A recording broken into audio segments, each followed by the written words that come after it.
ابراہیم 86 سال کی عمر میں بیٹا ملا، 86 برس کی عمر میں بیٹا ملا، 60 برس دعا مانگی ہوگی، تقریباً 20-22 برس کی عمر میں اگر شادی ہوئی ہوگی تو 60 برس دعا مانگی، اللہ بیٹا دے، اللہ بیٹا دے، اللہ بیٹا دے۔ جب اللہ نے دے دیا تو پہلی قربانی یہ مانگی، نظروں سے جدا کر دے، آنکھوں سے اوجھل کر دو۔ کہاں؟ دوسرے شہر نہیں، کالے پہاڑوں میں جہاں زندگی بھی کوئی نہیں ہے۔ اچھا میرے مولا میں تیری رضا سے راضی ہوں، مکے میں چھوڑ کے آ گئے، تم واپس چلے جاؤ۔ جوان بیوی بوڑھی بیوی سے اللہ دیتا تو بوڑھی عورت کے تو جذبے ختم ہو جاتے ہیں، سارا سے بیٹا دیتا تو چلو وہ جنگل میں بلا، یہ تو نوجوان دوشیزہ اماں ہماری 20-22 سال سے زیادہ عمر نہیں ہوگی ان کی، ساری جوانی پہاڑوں کے ساتھ گزروا دی۔ کیوں؟ ہاں اللہ کی طرف بڑھنے والی راہوں میں یہ گھاٹیاں اس راستے کا زیور ہیں، یہ اس کا گہنا ہے، یہ اسی کا کنگن ہے، یہ اسی کی چوڑیاں ہیں، یہ اسی کا جھومر ہے، یہ اسی کا یہ صحرا ہے، یہ اسی کے پھول ہیں۔ جسے اللہ تک کی طرف بڑھنا ہے اسے اپنی خواہشوں کو قربان کرنا ہوگا۔ جدا کر دیا، جوان بیوی کو بٹھا دیا، بچے کو تڑپا دیا، رات کو بجلی چلی جائے بچے بے قرار، عورتیں بے قرار۔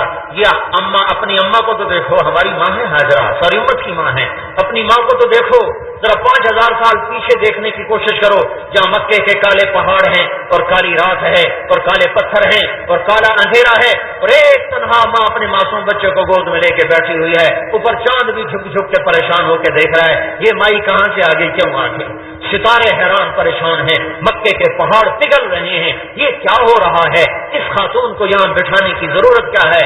ہاں ضرورت ہے، اللہ کی طرف جانے والی راہیں انہی گھاٹیوں میں سے گزر کے جاتی ہیں۔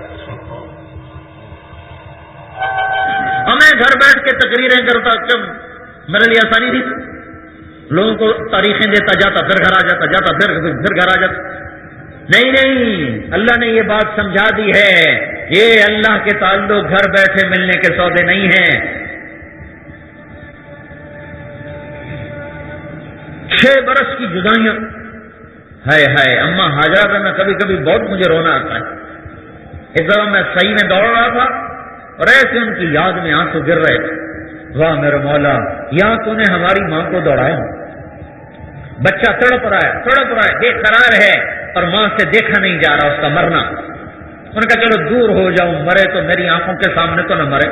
صفا پہ چڑھ گئی، اسے بھی پتا ہے کوئی کچھ نہیں ہے، ایسی طفل تسلیوں کے لیے دائیں بائیں دیکھا، کوئی نظر نہیں آیا، پھر نیچے اتری، بچہ اوجھل ہوا، پھر دوڑ لگائی، منہ پھر ادھر تھا، دوڑ ادھر تھی، اور بد نظر آنے لگا، پھر دوڑ ختم کر دی، پھر مروہ پہ چڑھی، پھر صفا پہ چڑھی، پھر مروہ پہ چڑھی، پھر صفا، پھر مروہ، پھر صفا، پھر مروہ۔ جب پھیپھڑے پھٹنے لگے، 7 چکر کے بعد کیا ہوا؟ پھیپھڑے پھٹنے لگے، نڈال ہو کے گر گئی کہ اب میں ادھر مر جاؤں وہ وہاں مر جائے۔ تو اللہ نے فوراً پانی کیوں نہ نکالا؟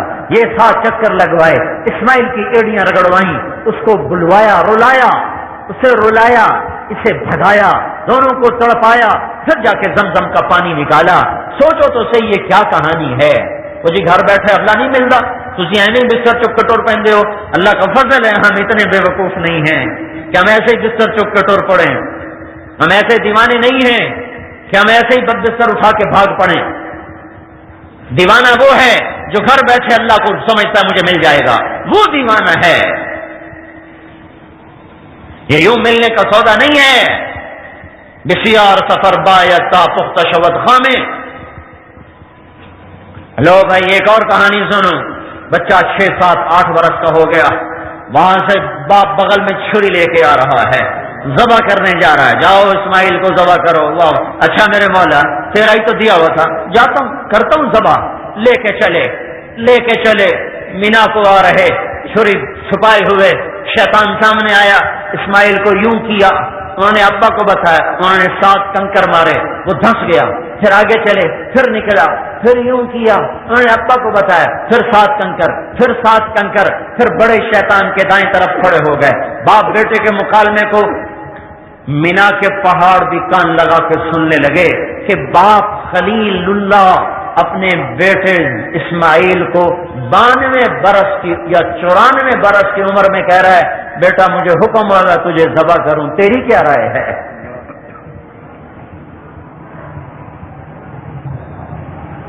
بیٹا بولا ابا جان افعل ما تؤمر، جو تیرے رب نے کہا ہے وہ کر دے، ستجدنی انشاء اللہ من الصابرین، تو میں دیکھ لے گا میرا صبر۔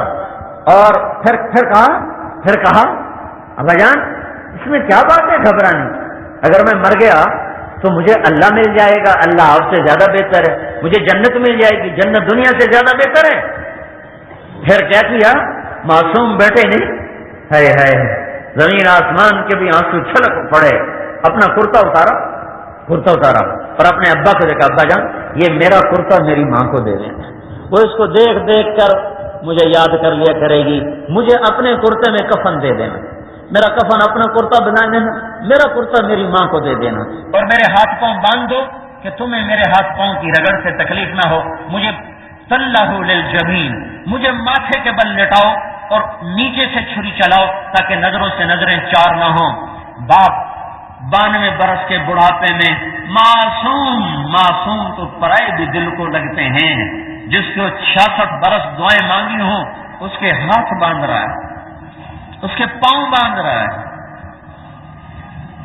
پھر اپنے گھٹنے کو اس کی کمر پہ رکھائے تھے، چڑھ گئے کمر پر اور اس کے سر کے بال پکڑے اور اس کی گردن کو اوپر اٹھائے تو کہا اے میرے مولا اگر تو میرا امتحان لے رہا ہے تو مجھے اس میں قبول کر لے، اور اگر تو کوئی مجھ پر ناراض ہو گیا ہے تو میرے بچے کی قربانی کے تو چل اپنی ناراضگی کو دور کر۔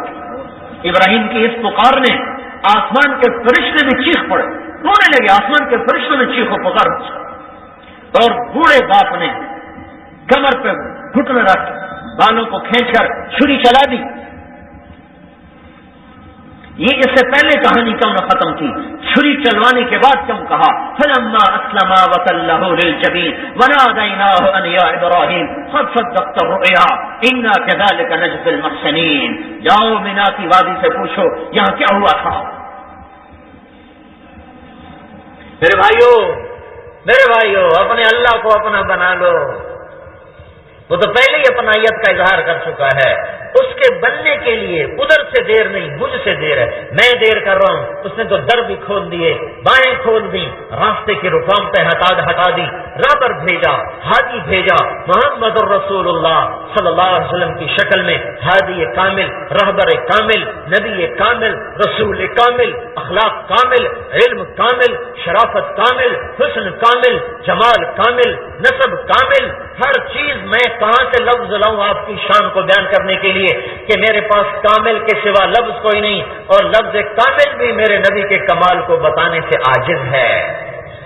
ہاں لفظ شرافت اس کی شرافت نہ بتا سکے، لفظ کمال اس کا کمال نہ بتا سکے، لفظ عزت اس کی عزت نہ بتا سکے، لفظ علم اس کا علم نہ بتا سکے، الفاظ کی تعبیرات سے اوپر کھڑا ہوا ہے، وہ الفاظ کی تعبیرات سے بلند ہے، وہ الفاظ کے جامع میں نہیں آتا، تعبیرات میں سماتا نہیں، الفاظ میں آتا نہیں، وہ اس سے اوپر ہے۔ اللہ جس کو حبیب بنائے اس کی میں کیا تعریف کر سکتا ہوں، اللہ جسے حبیب بنائے اس کو میں کن الفاظ میں بیان کر سکتا ہوں، اللہ جسے حبیب اللہ بنائے۔ ہاں ایک حسان گزرا ہے جو 2 بول گیا، اور وہ بھی میرے خیال میں نبی کی صحبت کے طفیل بول گیا۔ پوری دنیا کا نعتیہ کلام ایک طرف رکھ دو اور حسان کے 2 بول ایک طرف رکھ دو تو وہ 2 بول سب نعتیہ کلام پہ حاوی ہیں۔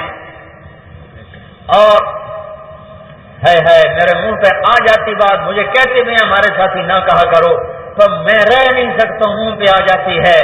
اللہ کے نبی کی نعت ہمارے ایمان کا حصہ ہے، ہمارے ایمان کا حصہ ہے، پر میں ہاتھ جوڑ کے منت کرتا ہوں نعت خانوں کو کہ گانے کی طرزوں پہ نعتیں نہ پڑا کرو، کیا ظلم کر رہے ہو، کیا تباہی پھیلا رہے ہو، جس پہ آنسو بہانے تھے وہ کام کر رہے ہو۔ اتنی بڑی خطا، میرا جی تو چاہتا میں سخت لفظ بولوں، اتنی بڑی خطا نبی کی تعریف اور فاحشہ عورتوں کے گانوں کی طرز پر، اور میں ان نادانوں کو کیا سمجھاؤں جو نیچے بیٹھ کے سبحان اللہ کہہ رہے تھے، اور تمہیں تو خود رونا چاہیے تھا اور ان کو پکڑ کے توبہ کرانی چاہیے۔ ظالم کیا کر رہا ہے، ظالم کیا کر رہا ہے؟ تو گلی ماری گئی. ایسے گستاخ، ایسی گستاخی